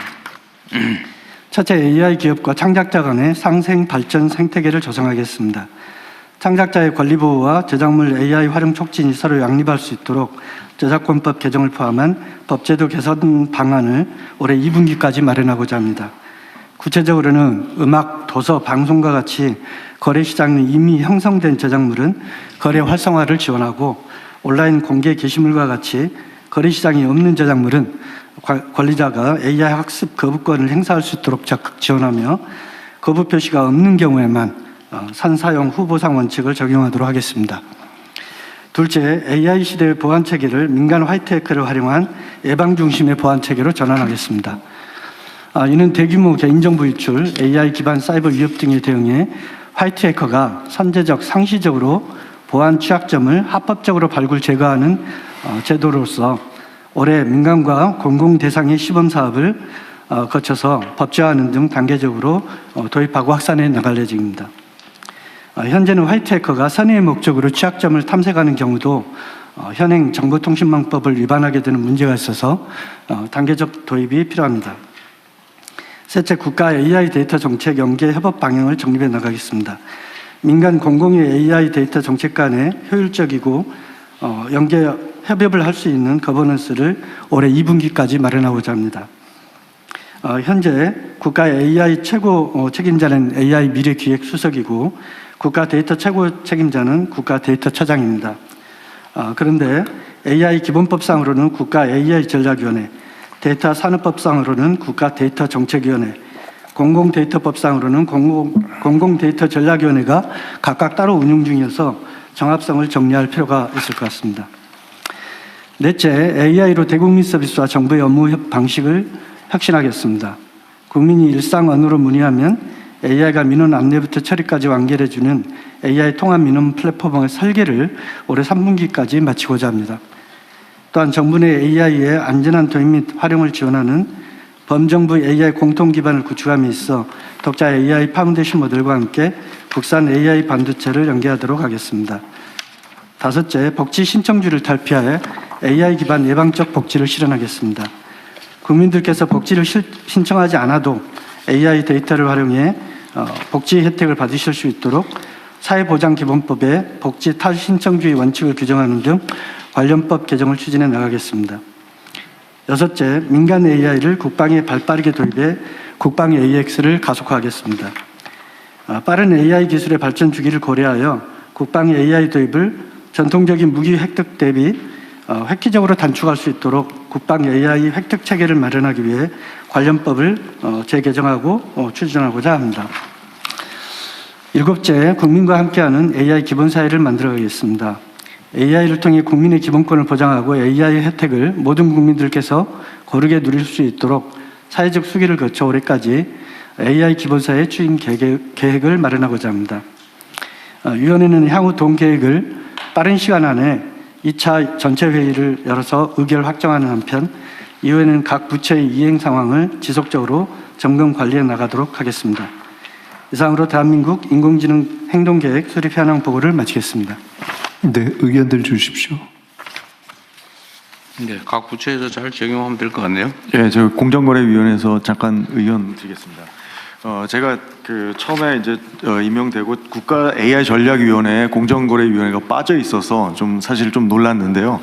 AI 산업 발전하려면 공정한 거래 질서가 굉장히 중요하고 여기 첫 번째 과제에서도 있듯이 창작자 혹은 프리랜서들이 시장 안에서 자신의 권리를 획득하는 것이 굉장히 중요하고 협상력도 굉장히 중요합니다. 그래서 공정거래위원회도 여기 참여하는 것이 AI 산업 발전을 위해서 아주 중요하다고 생각합니다. 그렇게 반영해서 네. 더 추가로 협의하시고 그렇게 하시죠. 네, 협의하도록 하겠습니다. 네, 성평등부 장관입니다. 네, 저희 성평등부에서는 사실은 그 외부로부터 인공지능 전략위원회의 성평등 관점에 대안과 정책 지원이 필요한데 왜 성평등 가족부가 빠져 있는지에 대한 의견을 제가 많이 듣고 여러 포럼을 통해서 저희가 의견을 모으고 있습니다. 그래서 저희도 그 인공지능 전략위원회에서 좋은 초안을 지금 마련해 주셨는데 저희 성평등부에서도 함께 논의하면서 좋은 성평등 가치가 인공지능에 기반한 기본 사회로 잘 이어질 수 있도록 같이 돕겠습니다. 네, 그렇게 하시죠. 예, 금융 AI도 중요한데 금융위도 빠져 있거든요. 그 전체적으로 충분히 반영이 안 됐거나 협의가 안 된 부분들은 오늘 다 말씀 듣고 취합하셔서 그렇게 하십시오. 그 전체적으로 좀 다시 논의를 좀 하겠습니다만은 이번 AI 기본법 개정안에 전체 위원이 60명으로 제한이 되어 있습니다. 그리고 최근에 논의가 지금 확대되고 있는 AI 민주주의 분과 등의 논의가 좀 더 추가될 필요가 있고요. 지역위원회나 또 보안과 관련된 중요한 분과도 또 추가될 여지가 있어서 제한된 인원 안에서 최대한 협의를 해서 맞춰보도록 하겠습니다. 필요하면 인원을 늘리세요. 지금 AI 기본법에 60명을 일단 법에 돼 있다고요, 이 숫자를? 뭐 법에다가 쓰나? 처음에 법에 해놨더라고요, 이상하게. 네. 그러면 위원은 그렇게 하고 다른 형식의 구성원을 만들면 되죠.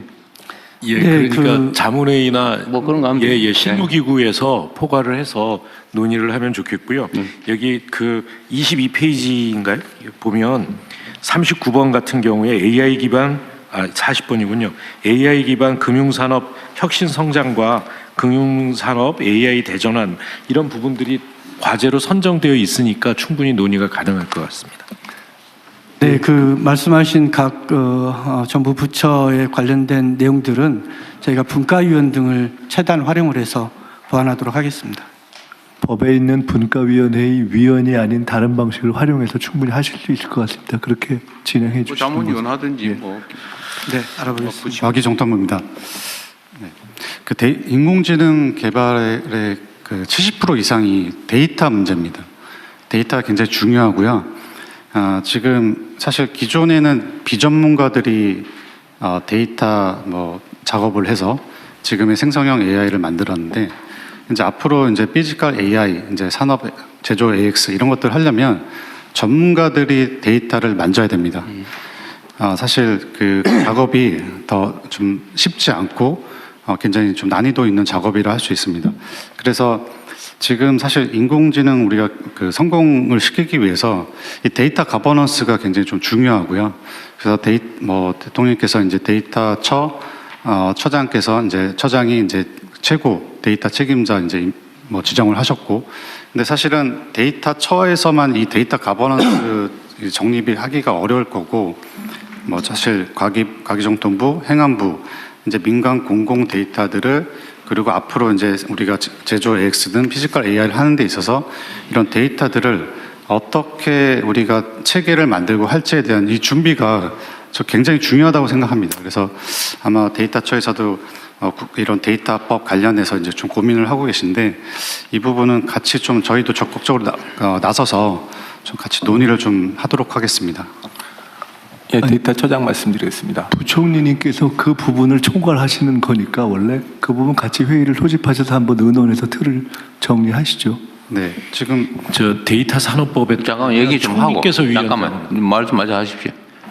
네, 그래서 지금은 이제 어쨌든 간에 국가 CDO가 이제 데이터처가 됐는데 사실은 지금은 이제 과기 장관 회의에서 또 AI 거버넌스 관련된 논의도 있고 그래서 좀 같이 좀 긴밀하게 좀 논의도 해야 될 것 같은데 어쨌든 지금은 국가 데이터처가 이런 데이터 거버넌스를 잘할 수 있게 지원을 해줘야 될 것 같고요. 그런데 AI 활용에 있어서에서만큼은 어쨌든 지금 과기정통부 그리고 과학기술 관계장관 회의에서 논의하고 있는 이 아젠다들이 있습니다. 그래서 같이 좀 연결해서 긴밀하게 논의를 하면서 이 법제화할 것들은 법제하고 체계를 만들 것들은 잘 만들어 가야 저희가 좀 이 AI 시대 준비를 잘 할 수 있을 거라 생각을 하고 있습니다. 데이터 청장이 아까 먼저 얘기하려고 했던 것 같아요. 예, 데이터처장입니다. 부총리님 말씀 저도 적극적으로 공감하고요. 저희가 기존에 통계에 대해서 전체적으로 총괄을 했었는데 통계를 할 때도 저희가 전문가라고 하지만 저희가 혼자서 결정하지 않습니다. 그때도 부총리 주재로 각 부처의 장관님들 모여서 저희가 통계위원회를 하고 있었고요.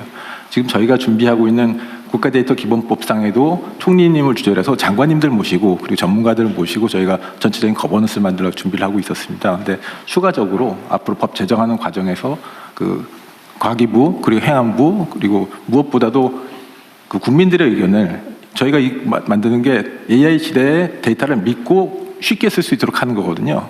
그런 관점 하에서 전체적인 거버넌스를 조율해 나가도록 하겠습니다. 의견을 열심히 듣겠습니다. 네, 양 부장은. 아닙니다. 지금 저 공공데이터 관련해서는 총리께서 지금 위원장으로 계시기 때문에 총리실에서도 좀 관심을 가져. 그 말씀이었습니다. 근데 그 부분은 일단 부총리님하고 우리 데이터 처장님께서 한번 좀 걸러 주시죠. 그게 원래 내용이 거기서 한번 걸르는 게 맞는 것 같습니다.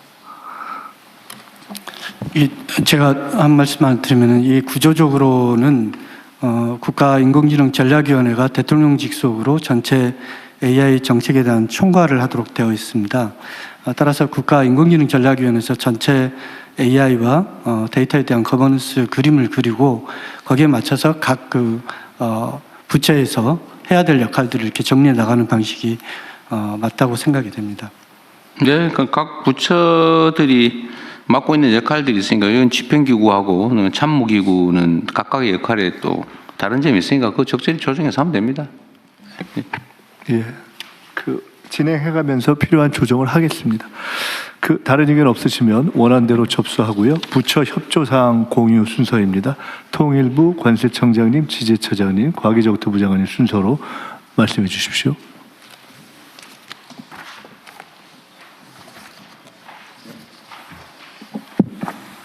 예, 책상에 이재명 정부의 한반도 평화공존정책 그 책자가 있는데요.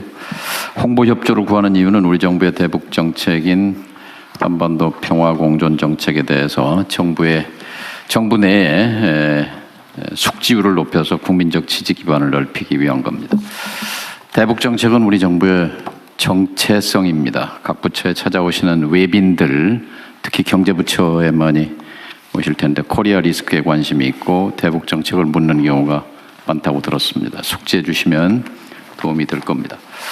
추진 배경은요, 광복절 경축사 등 주요 계기에 대통령께서 제시한 한반도 정책의 주요 방향을 토대로 한반도 평화공존 정책 추진 체계를 정립했습니다. 설명 책자를 만들어서 정부기관, 주민센터, 초중고등학교 등에 총 26,000부를 배포했고 앞으로 해외판을 제작해서 재외공관, 주한공관, 국제기구 등에 배포할 예정입니다. 평화공존에 대한 철학적, 역사적 뿌리를 바탕으로 주요 내용입니다. 한반도와 동북아의 평화를 지향하는 국민적 염원을 반영하고 있습니다. 안중근 의사의 동양평화론 정신을 잇고 노태우 정부의 남북기본합의서 채택 이래 역대 정부가 35년 동안 지속해온 평화공존 정책의 역사적 흐름을 계승합니다. 한반도에서 적대와 대결을 종식하고 싸울 필요가 없는 평화를 만들어 나가겠다는 이재명 정부의 확고한 철학을 반영하고 있습니다. 그 표에서 목표와 추진 원칙을 좀 숙지해 주시면 좋을 텐데요. 평화공존 제도화, 공동성장 기반 구축, 그리고 전쟁과 핵 없는 한반도 실현이 우리 정부의 목표입니다. 추진 원칙은 북한 체제를 존중하고 흡수 통일을 추구하지 않으며 적대 행위를 추진하지 않는다는 겁니다. 협조 사항입니다. 국내외 공감대 확산을 위해서 배포된 그 설명 책자를 적극 활용해 주시면 감사하겠습니다. 외교부, 재외동포청, 평통 등 공관 활동, 외교사절 방문 그리고 해외 행사 등 계기에 책자를 활용해 주시고 보훈부, 국방부, 교육부 등에서 행사, 교육 등 계기 시에 책자를 활용해 주시고 특히 문화체육관광부에 협조를 부탁드립니다. 홈페이지, SNS 채널 등을 활용해서 평화공존 정책에 대한 범정부적 홍보 추진을 하는데 협조해 주시면 감사하겠습니다. 이상입니다. 네, 관세청장님이 이해하는 협조 사항 중심으로 말씀해 주시기 바랍니다. 네, 관세청장입니다. 범정부 의류 라벨 가리 합동 계획 단속에 대해서 보고드리겠습니다. 그냥 이거는 라벨 관리를 합동 단속하겠다 그런 취지니까 그 정도 됐습니다. 뭐 원래 소관 핵심 업무 중에 하나니까 다른 부처에 뭐 협조 요청할 거 그런 건 아니죠? 지금 같이 공정위, 조달청, 경찰청, 서울시와 합동을 하기 때문에 저희들이 주관 부서로서 역할을 하려고 합니다. 그래서 다른 부처들도 같이 협업에 동참해 주시기를 부탁드리는 말씀입니다. 네, 그거는 여기서 뭐 토의할 건 아니고 실무 협의를 하고 있겠죠? 맞습니다. 네. 어쨌든 뭐 이런 것 국가적인 뭐 지적재산권 보호 체계에 관한 문제니까 단속 열심히 하도록 하십시오. 네. 네, 그다음 또 지재처 또 협조 사항 중심으로 해주십시오. 네, 이건 뭐 범국민 관련 사항이고요. 법무처 사항이기 때문에 좀 말씀드리겠습니다. 지식재산처장입니다. 모두의 아이디어 추진 관련 협조 요청 사항입니다. 도로의 색깔 유도선은 대한민국 길치들을 해방시키고 교통사고를 획기적으로 줄였습니다. 요즘같이 추운 날 버스 정류장에 온열의자 엉뚱 앉으면 마음까지 따뜻해집니다. 모두의 아이디어는 이와 같은 국민의 창의적 아이디어를 대대적으로 발굴하여 모두의 창업 열풍의 마중물이 되게 하고 또 정부 정책을 구현해 행복한 사회를 만드는데 참고하는 대국민 아이디어 공모 프로젝트입니다. 평소 불편했던 점을 이렇게 바꿔보면 어떨까 하는 제안이나 이거다 싶은 사업 아이템 등 주제나 분야 관계없이 남녀노소 누구나 어떤 아이디어도 제안하실 수 있습니다. 지난달부터 아이디어 공모를 시작했고 4월 15일에 마감될 예정입니다.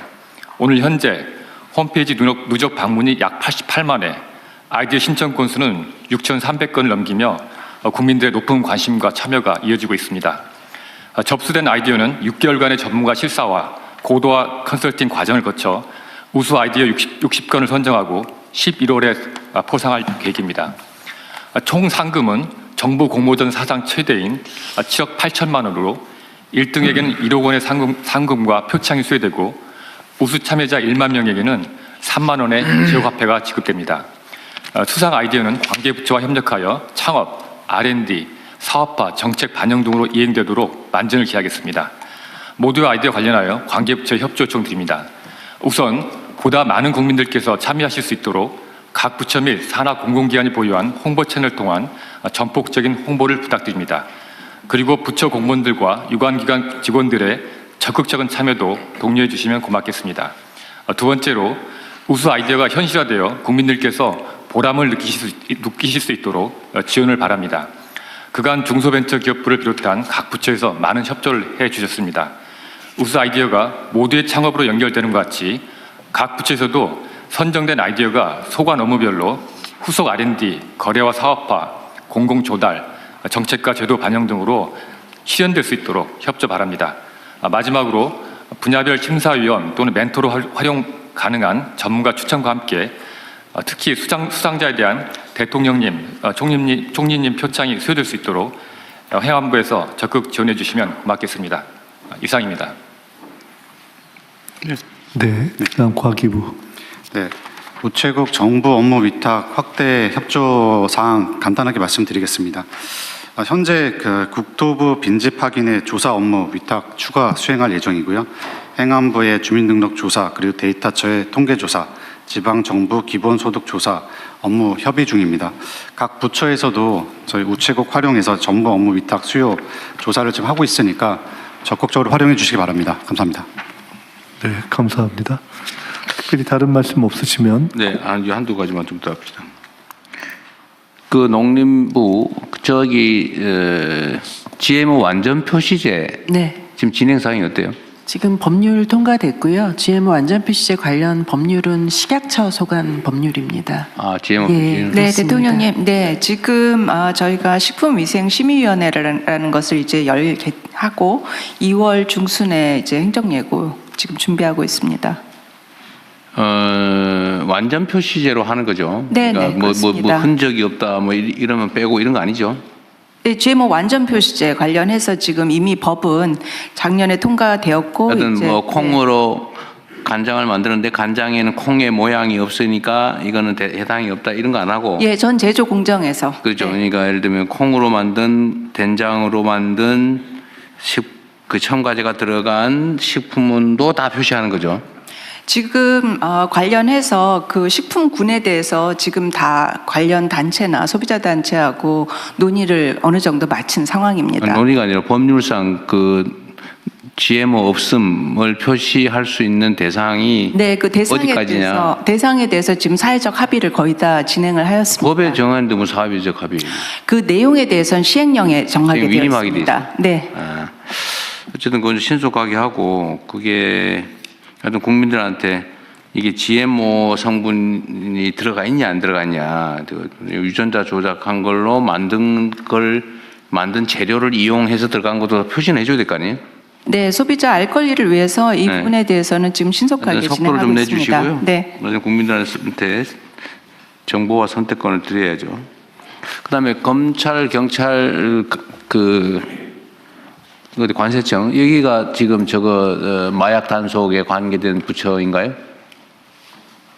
경찰, 검찰, 관세청? 네, 정부 합동수사본부가 8개 단체로 지금 구성되어 있습니다. 검찰, 경찰, 해경부, 식약처 등등 해갖고요. 거기 총괄은 어디예요, 그러면? 지금 검찰이 하고 있습니다. 네. 검찰청이? 예, 아니면 수원지검에 법무부가? 합동수사본부를 만들어갖고요. 검찰청? 예, 수원지검에 마약수사 합동본부 형태로 운영하고 있습니다. 관세청은 뭐 기타 듣고. 예. 지금 단속 실적은 좀 어떻습니까?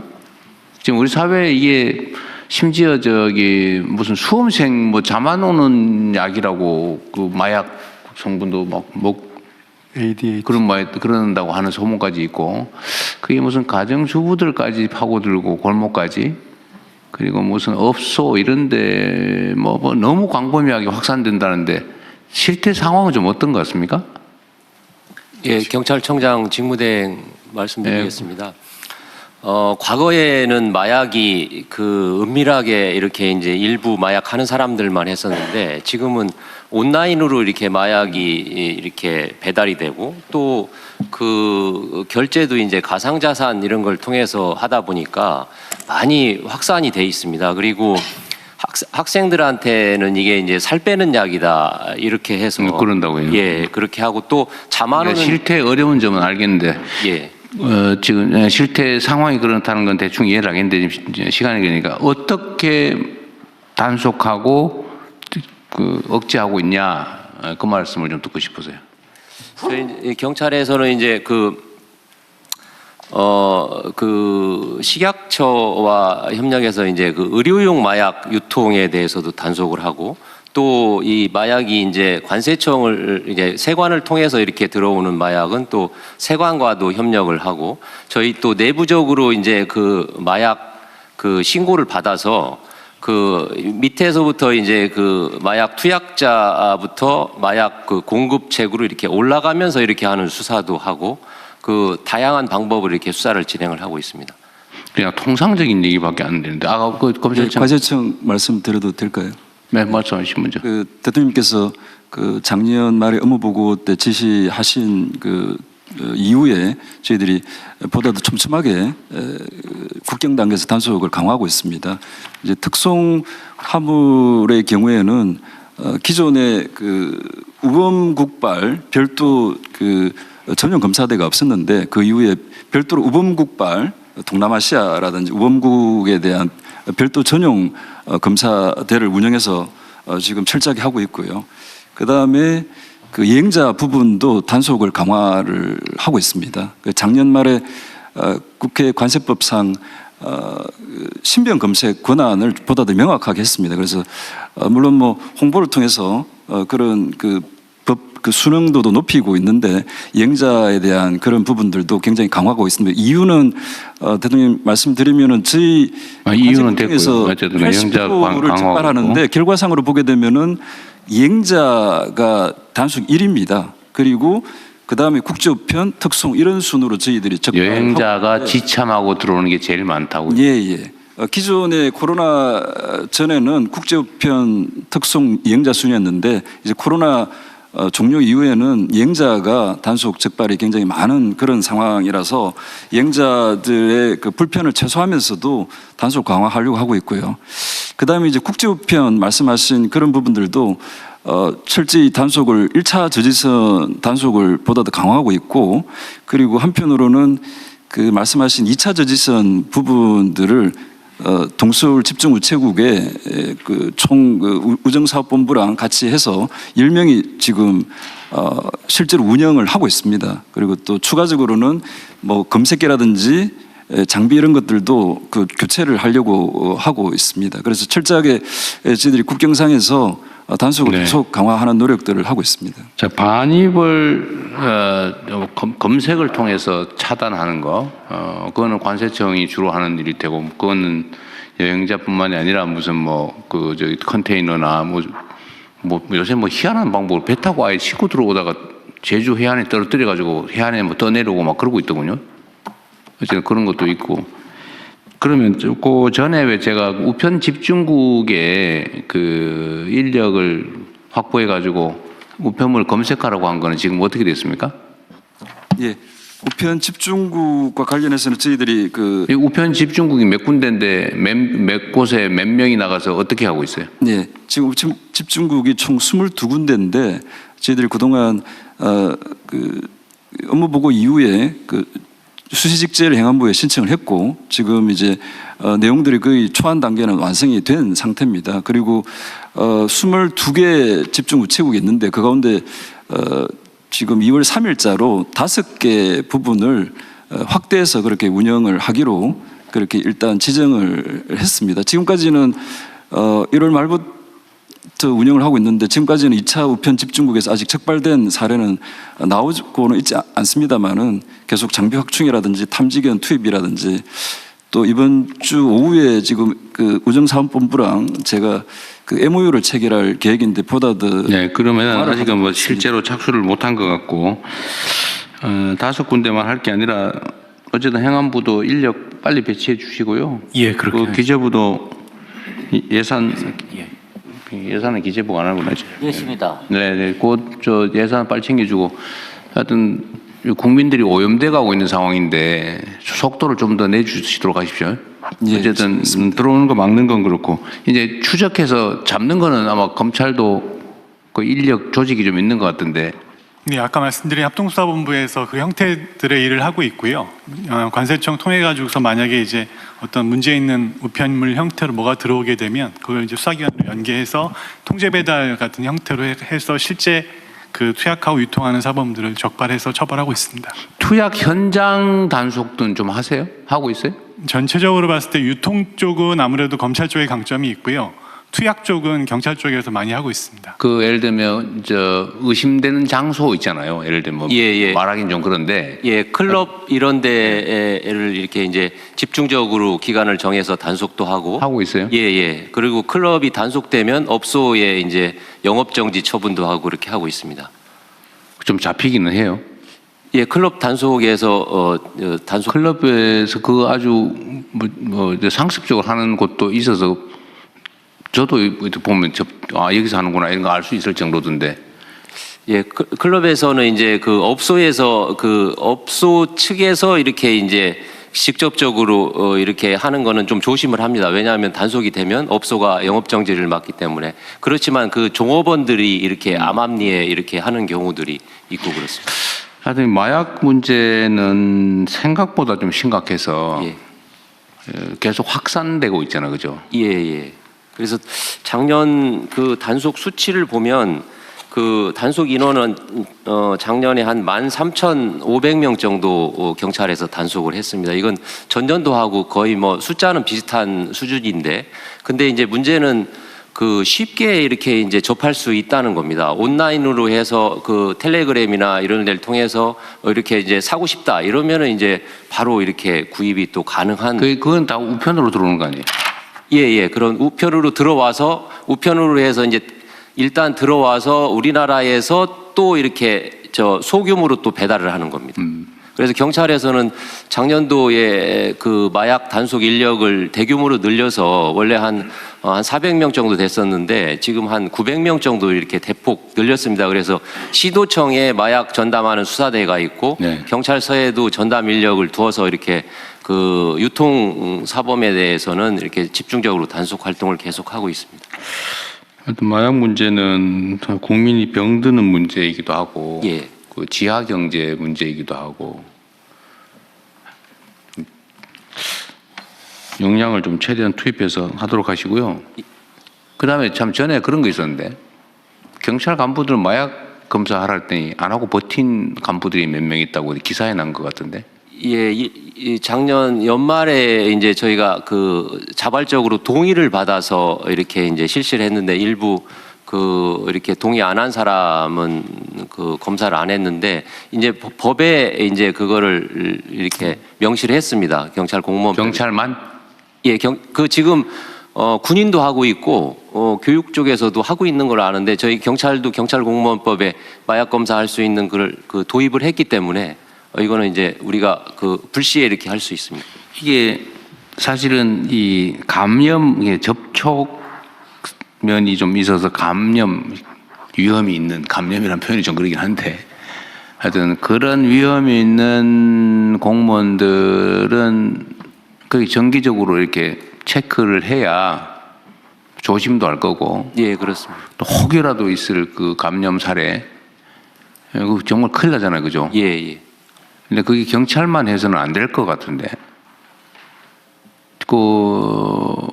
좀 그 관련된 단속 업무나 이거 하는 공무원들은 정기적으로 체킹을 한번 해야 되지 않을까요?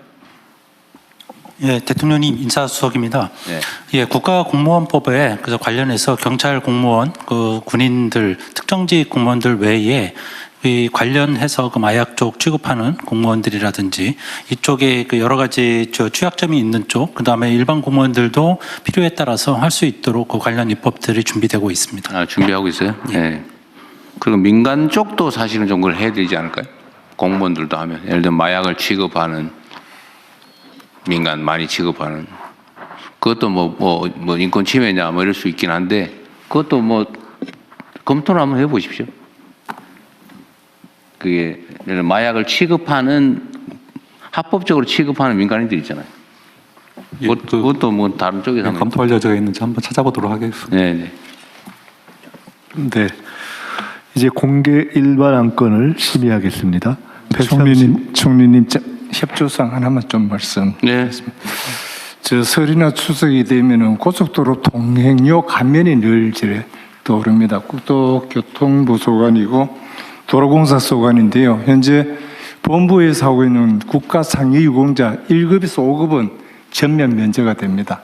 근데 현장에 나가 보면 6급, 7급이 50% 감면되기 때문에 이 문제에서 끊임없이 전면 감면 요청을 하고 있습니다. 대수를 보면은 도로공사 통계 자료로 보면은 1년에 평균 한 230만인데 금액은 30억입니다. 저기요,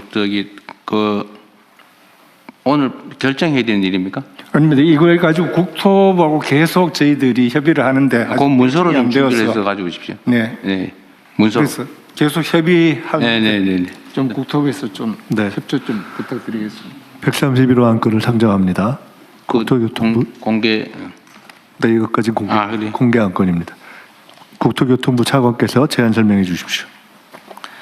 네, 제안 설명드리겠습니다. 2026년 설 연휴 고속도로 통행료 면제 계약안은 설날을 맞이하여 고향을 찾는 국민들의 교통비 부담을 덜어드리기 위해서 위로도로법에 따라서 설 연휴 중에서 2월 15일부터 2월 18일까지 전국의 고속도로 통행료를 면제하려는 것입니다.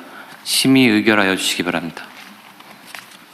네, 설 연휴 중 전국 고속도로 통행료 면제 건입니다. 다른 의견 없으시죠? 이게 지금 보건복지부 장관님 얘기하고 관계가 있는 거예요? 네, 관계 있습니다. 현재는 1급에서 5급까지 상위 유공자는 100% 감면이 되는데 설 연휴에 일반 1년 내내 된 설, 추석 그 1년 내내 고속도로 통행료를 평시에도 설 연휴 관계없이 설 연휴 관계없인데 특히 국가 유공자에 대한 통행료 면제 이야기는 별도로 안건을 준비하십시오. 네, 알겠습니다.